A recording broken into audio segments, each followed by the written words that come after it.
Praise the Lord. ஆண்டவராகிய இயேசு கிறிஸ்துவின் இனிய நாமத்தினாலே இந்த நாளிலே கர்த்தருடைய வார்த்தை மத்தேயு 1 அதிகாரம் 21 அவள் ஒரு குமாரனை பெறுவாள், அவருக்கு இயேசு என்று பெயரிடுவாயாக, ஏனெனில் அவர் தமது ஜனங்களின் பாவங்களை நீங்கி அவர்களை ரட்சிப்பார் என்றால். ஆமா, அருமையான தேவ பிள்ளையே, கர்த்தர் எதுக்காக இந்த உலகத்துல பிறந்தார் என்றால், நீயும் நானும் ரட்சிக்கப்பட வேண்டும் என்று, நம்ம பாவத்திலிருந்து விடுதலை பெற வேண்டும் என்று. இன்னைக்கு நிறைய சமுதாயத்துல பாவத்துல வாழ்ந்து கொண்டிருக்கிறாங்க. நான் சபைக்கு போகலாமா? கர்த்தர் என்ன சபையில சேர்த்து கொள்ளுவாரா? நான் ஜபிக்கலாமா? கர்த்தர் என் ஜபத்தை கேட்குவாரா? நான் வேதத்தை வாசிக்கலாமா? ஐயோ, என் வேதத்தை வாசிக்கிறதுக்கு எனக்கு தகுதி இருக்கிறா என்று நிறைய பேர் என்கிட்ட சொல்லுவாங்க.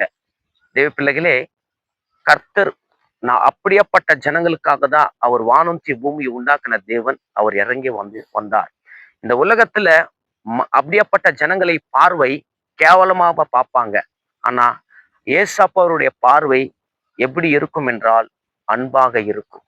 இன்னைக்கு உங்க வாழ்க்கையில விடுதலை வேண்டும் என்று நீ விசுவாசித்தால், நீ நம்பினால், உன் வாழ்க்கையில எப்படியாப்பட்ட பாவமா இருந்தாலும் உனக்கு விடுதலை கர்த்தரால கொடுக்க முடியும். தேவ பிள்ளைய, இன்னைக்கு பாவம் பாவம் என்று உலகத்தின் பின்பதாக ஓடாது. நான் பாவம் செய்து கொண்டிருக்கிறேன், நான் சபைக்கு போகலாமா என்று எண்ணாத. நீ முதலாவது சபையை தேடுங்க. உன் பாவத்திலிருந்து தேவனுடைய வார்த்தை உனக்கு விடுதலை கொடுக்கும். தேவ பிள்ளைய, உலகம் யார் உன்னை எப்படி பார்த்தாலும் உலகத்துக்காக வாழாத. உன் குடும்பத்துக்காக வாழு, உன் பிள்ளைகளுக்காக வாழு, கர்த்தருக்காக வாழு. உன் வாழ்க்கையில செழிப்பான நன்மைகளை நீ பெற்றுக்கொள்ள முடியும். தேவ பிள்ளைய, இன்னைக்கு இந்த வார்த்தை மூலியமா கர்த்தர் உன்னோடு பேசுறான் என்று நான் விசுவாசிக்கிறேன்.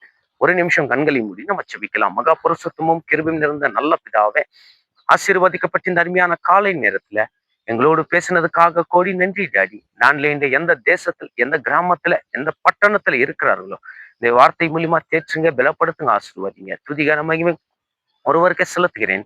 ஆண்டவரும் மீட்பரும் இரட்சகரும் இயேசு கிறிஸ்துவின் நாமத்தில் வேண்டிக் கொள்கிறோம் ஜீவனுள்ள நல்ல பிதாவே. ஆமேன், ஆமேன், ஆமேன்.